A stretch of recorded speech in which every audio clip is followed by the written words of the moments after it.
friends, welcome to Raja's Creativity. Today I will tell the Exocrine system part 3.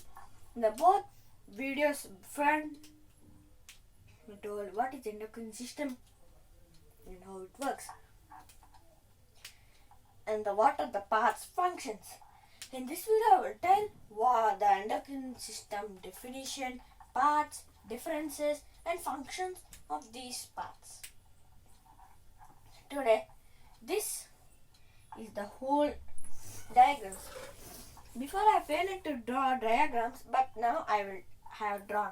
Now let's go into the topic.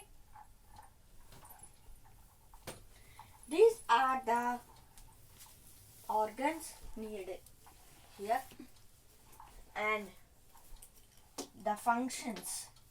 You might guess the pancreas here, testes and ovaries. They are endocrine, no? But why do we call it exocrine? This is because I will tell later. First, I will tell in alphabetical order, but first I will tell the definition of exocrine system. Exocrine system is the system where the organs there were ducted, which means they use ducts to send hormones or anything what they need to send throughout the body. It's like the endocrine system only, but they use ducts, okay? So what we can see here, parts. I know you all know that. I will tell in alphabetical order. Testes and ovaries we will tell later. First, we will tell others. Here you can see that first is liver and it's the first also. Okay, where is the liver picture? Yes, here on the top. Here I draw liver and pancreas, duodenum, gallbladder. Oh, I'm supposed to add gallbladder also.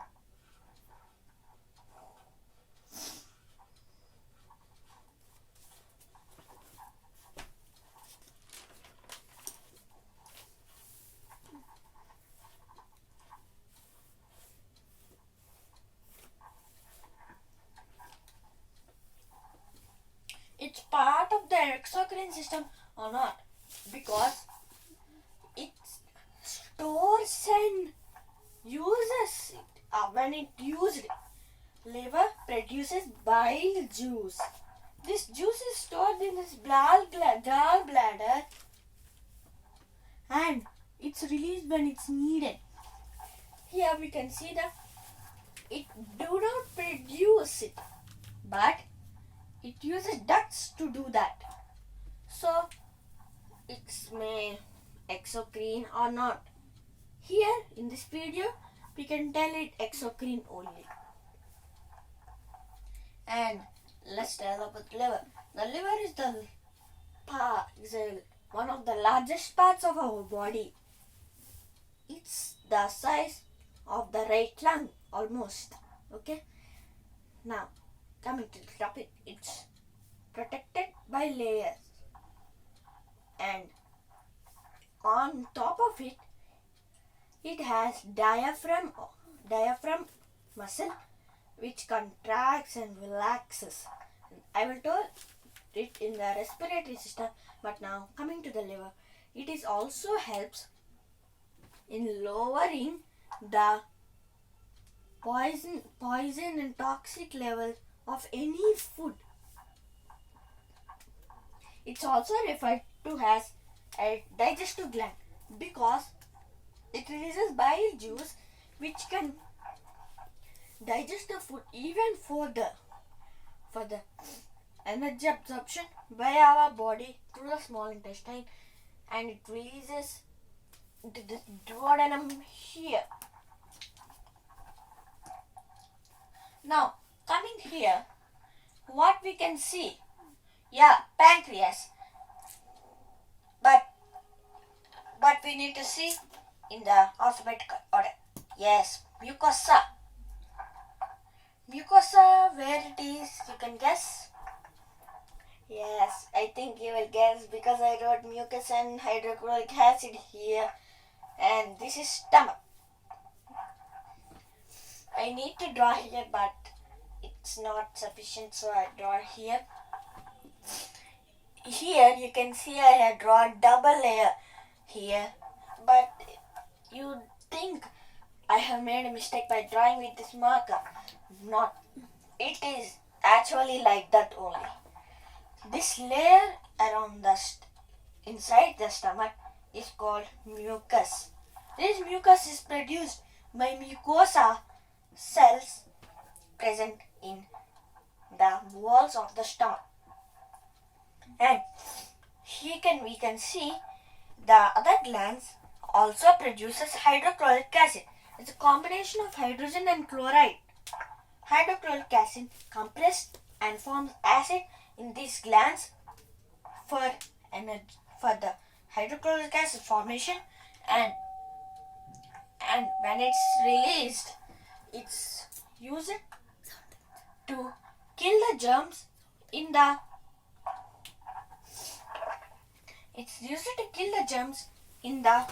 stomach. And it's okay, friends, coming to the topic. Here, hydrochloric acid protects us from germs in the food, and this mucus here protects our smooth muscles of our stomach from corrosion, as hydrochloric acid is one of the strongest acids. So here we can see it protects us. And coming to next, what is here? Yes, P means pancreas. I have told about pancreas, but here it is very different. Pancreas is one of the longest and one of the smallest organs.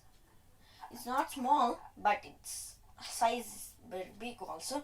It's the biggest gland in the endocrine system. And you can see a duct here coming from the ending.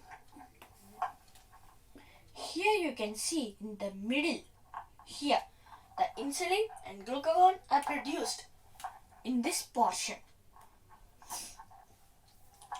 We are talking about exocrine, so let's move on. Here, the special substance pancreatic juice was produced here and released into the gallbladders, one of the ducts of gallbladders. See here, I'll draw it bigger so you can see. Yes, this is the pancreatic duct,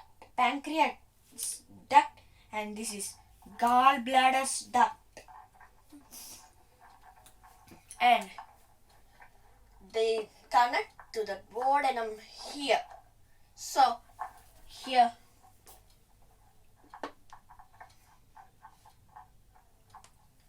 okay friends, pancreas was done. So next, what is there? Tear glands are these, so we can move on to set glands, sebaceous glands, salivary glands. These three are X. So we can go. Yes, salivary. Okay, friends. As a salivary glands. Okay. Where is salivary glands? Yes, here it's a big organ here. Patroid glands have subliminal glands and sublinear glands. These sublinear glands, subliminal and patroid glands. These three are the salivary glands that connect to our tongue. These glands secrete saliva. You all know about saliva. It has enzymes to break the food and digest the food very little. About 10 to 25% of the food was digested in the saliva. If you chew properly only, If you're not sure, it's not. And this tooth helps to grind here, and these three salivary glands connect to the tongue. Here you can see closely. Here, these two ducts merge into one another at the section of the wisdom tooth. It's the last molar, and there we can see these two connect with each other, and it's released into the tongue. But thyroid gland was released into the tongue root. So what we can see here is very strongly the strong tongue root releases into the tongue. As the tongue grows, saliva also comes. That's why sometimes you can see, if you swallow in food or you want to spit, your neck is filled with some saliva. You can see, you can observe that when you're spitting. But don't spit unnecessarily. So these are the three glands. So salivary glands are over. And next is supplementary glands, as it is you. I will tell sebaceous glands and sweat glands at the same time because they are under the skin only. I will tell sebaceous glands. The sebaceous glands are an oily substance, produce oily substance called sebum. It's released into your hair for moisturizing our hair. When it's clotted by dead skin cells, it can cause pimples. It's one of the diseases. It's formed when bacteria accumulated there and blood and immune cells go there. Blood causes red diarrhea and immune cells kill the bacteria. So it is resulting in inflammation. That's called a pimple. That's why if you look closely at the pimple here, anywhere, you can see the hair also grows with the pimple. And coming here, sweat glands. The sweat glands release sweat, which is released out to the sweat pores here. See here, the sweat pores, it was released. Why? Because to regulate our body temperature, when our body is too hot,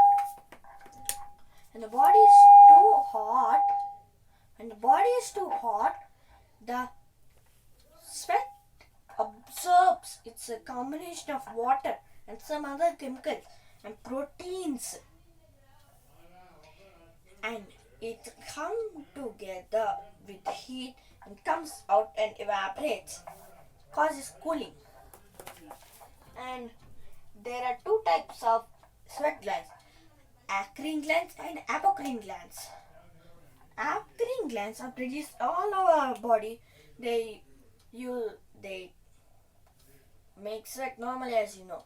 But apocrine glands are produced in the ears and here. So they produce thicker sweat which has proteins. On our skin, millions of good bacteria feeds on these proteins and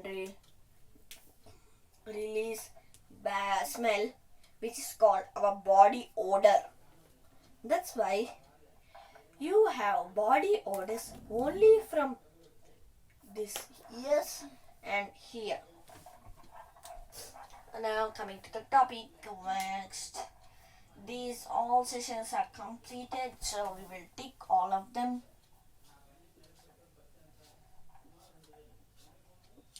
Seven glands we have completed.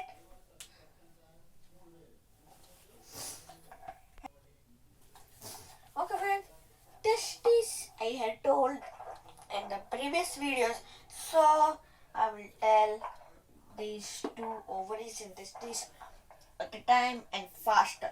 And as I told you, they release testosterone and estrogen. So I'll tell why they adopted exocrine system also. They use that to release exocrine and they release that estrogen and testosterone through their ducts. So they are exocrine. But where the endocrine here, the endocrine is a part of the reproductive system. In the endocrine system, they will release into the blood. But here, in the exocrine, they release to ducts. They release all the necessary situations for a baby to born. So, as these two are completed, we will tick this. Now, lastly, the differences. There is not big differences between endocrine and exocrine, but we can tell first. Endocrine systems are the systems where there are no ducts. Endocrine system has no ducts, and exocrine system have ducts. Endocrine system releases only hormones, but exocrine it releases either hormones or, as you know, juices and hydrochloric acids, mucuses. Yes. And endocrine system only live inside our body, but exocrine outside the body. So inside and outside also, and as the differences come completed. Oh, I think I have forgot to tell about the tear glands. Okay, sorry friends. So tear glands are the glands that produces tears. The lacrimal glands at the top of our eye detects the brain's signals, and when we are emotional, it produces tears by pressing our eye to produce tears. So these tears, here we can see one small hole here. When we cry, this travels through this eye. The tears come to this hole, and it connects to our nose. That's why when you cry, your nose not also coming out. As it is mixed with mucus, it's come out as not when you're crying. Okay friends, thank you for all 123 subscribers for subscribing and channel. And please encourage us like this. So that we can make more videos more like this, and who knows, we can make very quality videos. And so do that, you need to support us and encourage us. So to encourage us, apply some force of your energy to the subscribe button and the bell icon to get the notifications of our every video. And I will ask 3 questions, as I told you. I will ask 3 questions, and first is easy. What are the differences of endocrine and exocrine systems? I have told you. And what are tear glands known as? I told you. And at lastly, where